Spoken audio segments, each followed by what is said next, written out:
Olá, esse é o canal Oficina Artes da Dilma. Continuando a série que eu me propus a fazer para falar um pouco sobre o papel da mulher aí, hoje eu resolvi trazer um ponto de vista um pouco diferente.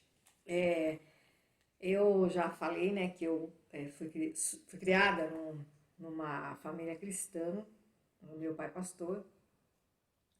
E aí, esses dias eu fiquei pensando numa abordagem um pouco diferente e fui pesquisar a vida de algumas mulheres na Bíblia. Mulheres que, assim, que eu admiro, que traz pra gente um ensinamento.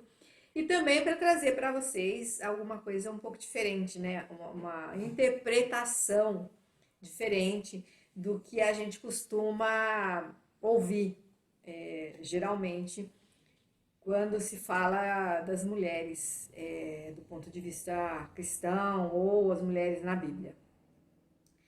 Eu escolhi duas mulheres que para mim são exemplos assim que eu gosto de ler sempre a história delas, que trazem um ensinamento e que me, pelo menos do meu ponto de vista, me traz uma interpretação de que de repente essa questão de falar que a mulher tem que estar em segundo plano, que a mulher é frágil, que a mulher não tem significância, não é a visão que eu tenho.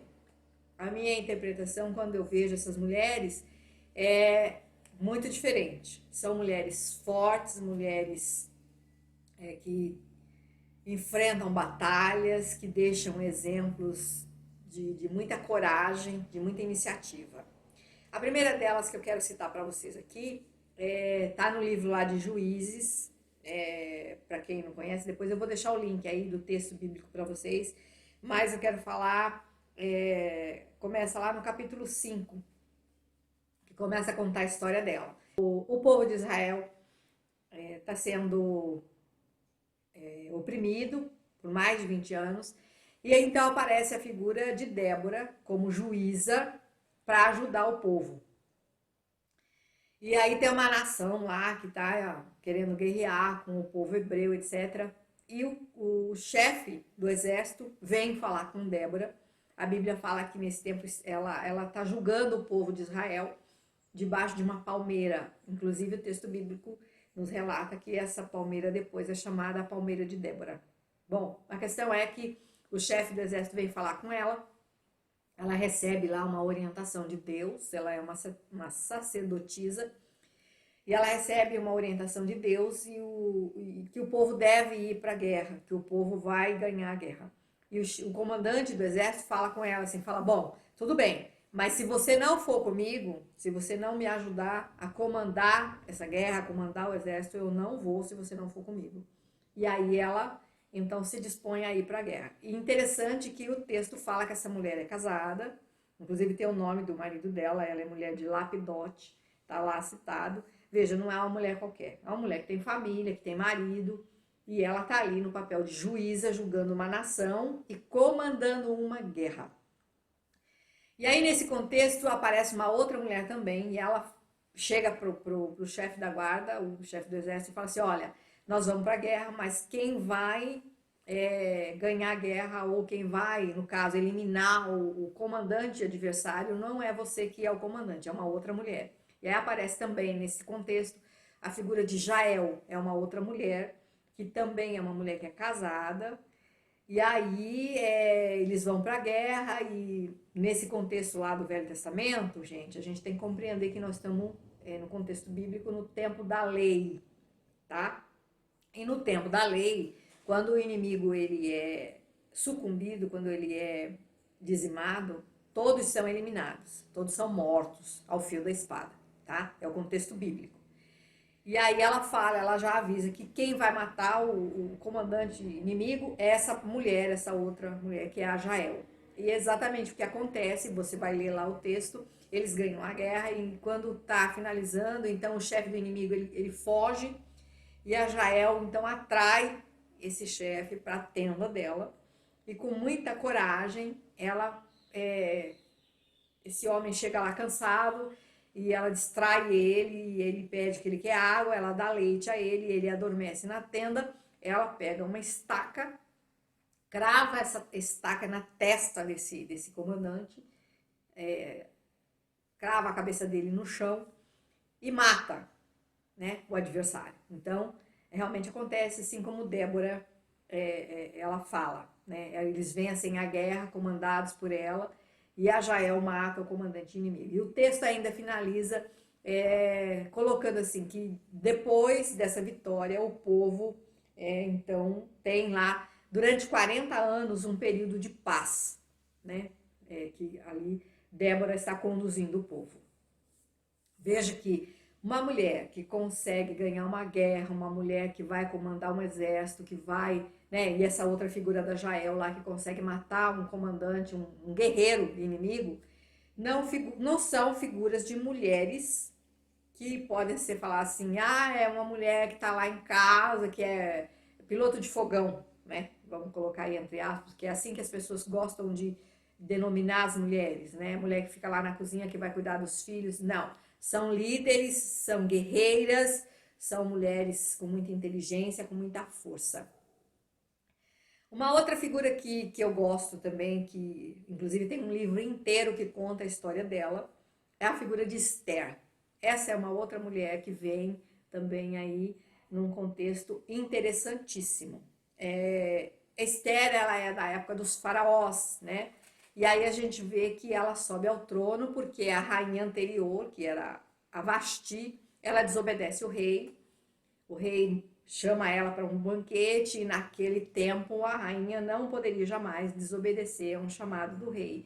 E a Vasti desobedeceu e ela é eliminada. E aí o rei precisa de uma nova rainha, então eles selecionam lá naquele território todas as meninas e levam para a casa das mulheres lá. E essas meninas são separadas, as que mais agradam o chefe da casa das mulheres. E dentre essas, a Esther é selecionada e ela vai, então, ficar lá na casa das mulheres e ela recebe um tratamento de beleza, educação, orientação.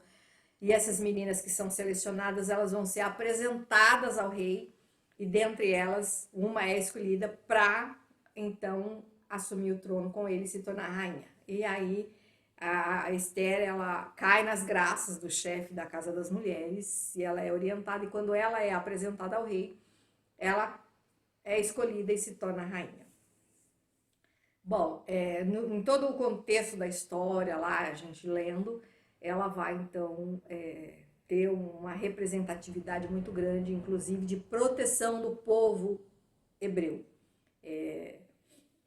O tio dela, ela é órfã, é criada pelo tio, o tio é chamado de Mardoqueu, em algumas traduções ele é Mordecai.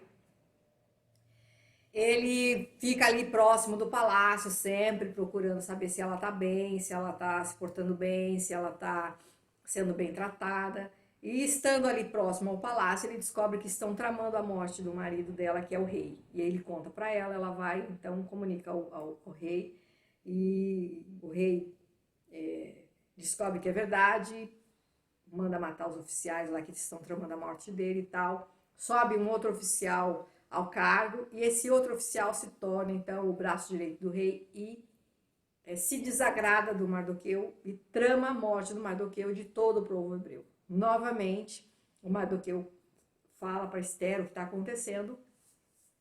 E veja, gente, nesse contexto nós estamos falando aí de mais de 2000 anos. Considerando que o calendário começa a contar a partir de Jesus Cristo, né?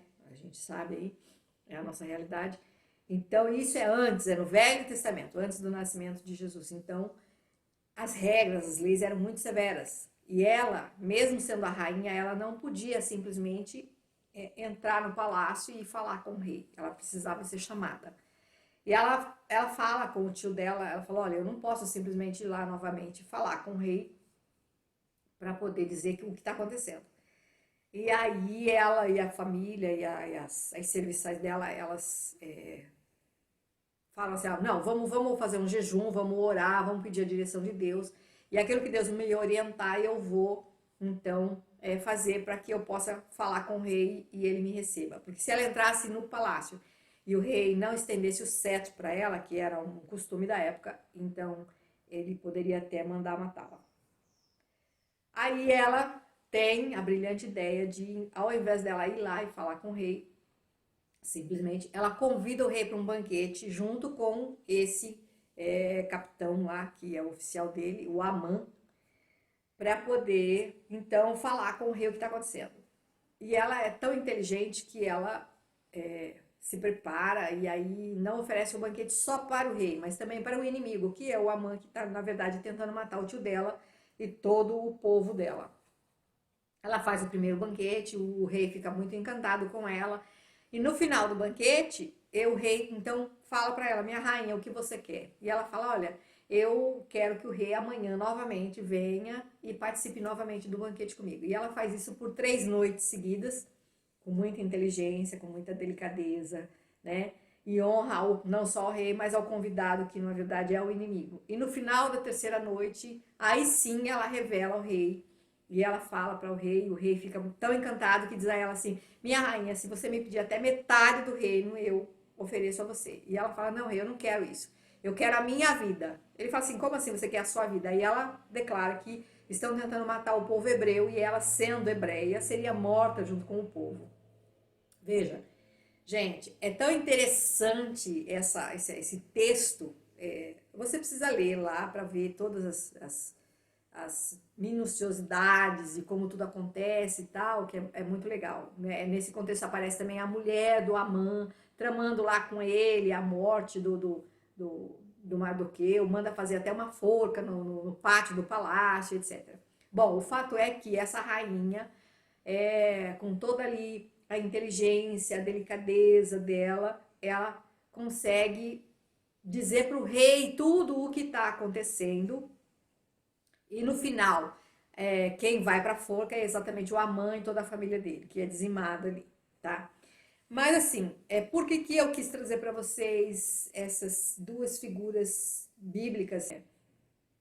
Essas figuras são colocadas no Velho Testamento ali, no contexto antigo de uma cultura ultraconservadora, para mostrar que, na verdade, a mulher, ela não é essa figura que vem em segundo plano, não é essa figura que deve ser relegada a andar atrás do homem, que não tem voz, que não tem o seu papel de direito e de fato em todo o contexto da sociedade. Não. Ela é uma pessoa que traz equilíbrio, ela vem complementar, ela vem ajudar, ela vem auxiliar, né?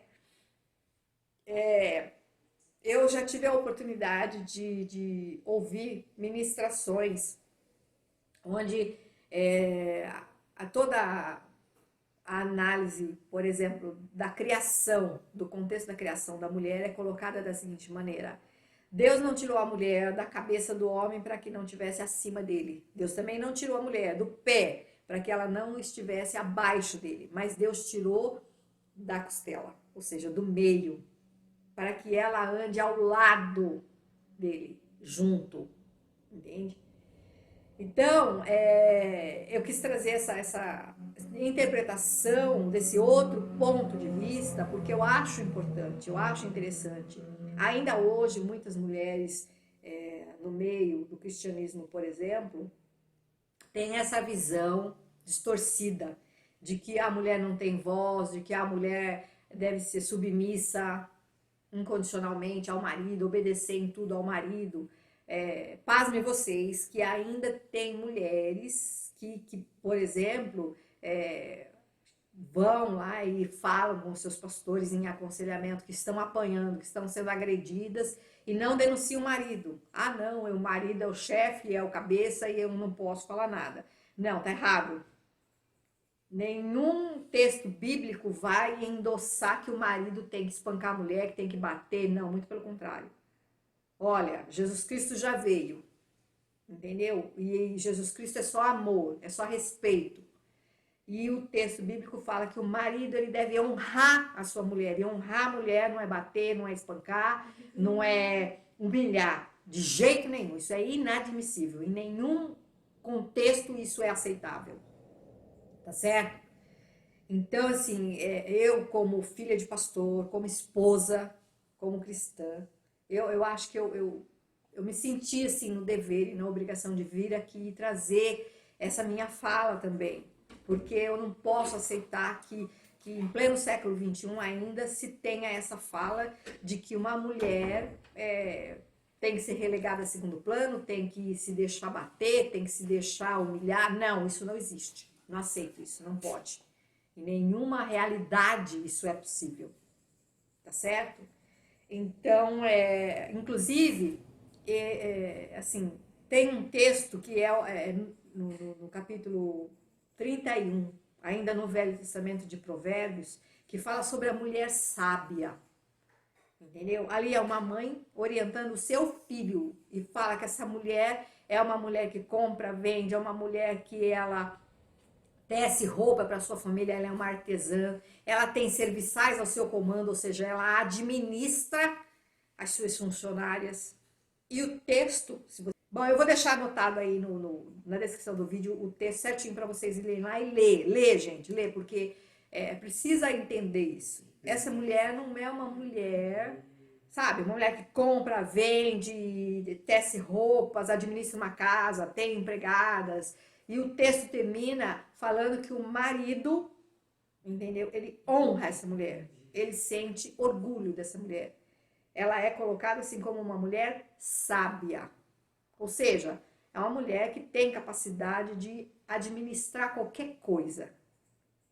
Então, eu não posso simplesmente aceitar que hoje em dia ainda se dê essa interpretação de que uma mulher não pode fazer nada, que uma mulher ela tem que ganhar menos, ou se ela vai ser uma empresária, ela não tem a mesma capacidade que um homem, ou eu já vi também, ó, às vezes você vê reportagem, você vê fotos de mulheres que porque estão num cargo de liderança ou vão para uma reunião, ela precisa colocar um terninho. Eu já vi fotos, inclusive, de mulheres que colocam uma gravata porque ela precisa de alguma forma se masculinizar, vamos colocar isso aqui entre aspas também, tá? Para ela se impor, para ela se aceita. Não posso aceitar isso. A mulher é mulher. E ela tem que se vestir do jeito que ela se sinta bem, do jeito que ela não precisa perder a feminilidade dela. Ela não precisa tirar o seu vestido, ela não precisa tirar o seu escarpão, o seu salto 15, as suas joias, entendeu? O seu cabelo longo ou curto, ou como ela escolher. Ela não precisa perder a sua delicadeza para poder ocupar o seu lugar de fato e de direito. Isso não diminui a sua capacidade, a sua inteligência, de jeito nenhum. Ela pode exercer o que ela quiser, na área que ela quiser, o tempo que ela quiser, sendo mulher, porque ela tem capacidade para isso. E aí eu creio que assim, nós mulheres devemos sim, a cada vez mais, colocar isso, ocupar esse nosso espaço de fato e de direito, entendeu? E brigar por isso e fazer realmente com que a sociedade aceite, assimile. Isso é um fato. A mulher existe, a mulher, ela é mãe, ela é esposa, ela é filha, ela é empresária, ela é artesã, ela é advogada, ela é médica, ela é motorista, entendeu? Ela é lutadora. O MMA aí, agora, na atualidade, está cheio de mulheres que lutam com garra. Entendeu? Ela é atleta, ela está em todas as esferas da sociedade. E isso não quer dizer que ela deixa de ser mulher ou que ela perde a sua feminilidade. Não. Ela continua sendo mulher. Ela continua tendo o seu lugar de direito. Ela continua tendo voz e tendo alta significância para o equilíbrio da sociedade. E isso precisa ficar claro. Isso precisa ser aceito. Entendeu? É preciso que haja esse entendimento. A mulher é parte da sociedade e ela tem que fazer parte, ela tem que estar em todos os lugares. Tá certo? Então é isso que eu queria trazer hoje para vocês, esse meu ponto de vista.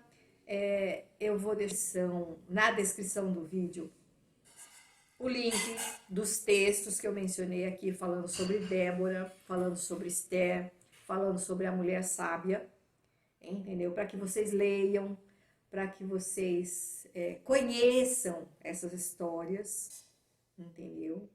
E que realmente existe essa interpretação, às vezes, distorcida da figura da mulher na Bíblia, entendeu? Se está registrado lá, se essas mulheres figuram lá como mulheres expressivas, como mulheres guerreiras, como mulheres de força, como mulheres que tiveram um papel importante na história bíblica, elas têm que ser reconhecidas, elas têm que ser respeitadas. E nós, mulheres, precisamos nos identificar com essa figura de força, com essa figura de liderança. Entendeu? Porque cabe a nós isso. É o nosso direito. Tá certo? Muito obrigada, tá? Mais uma vez. Deixem aí os seus comentários e até o próximo vídeo.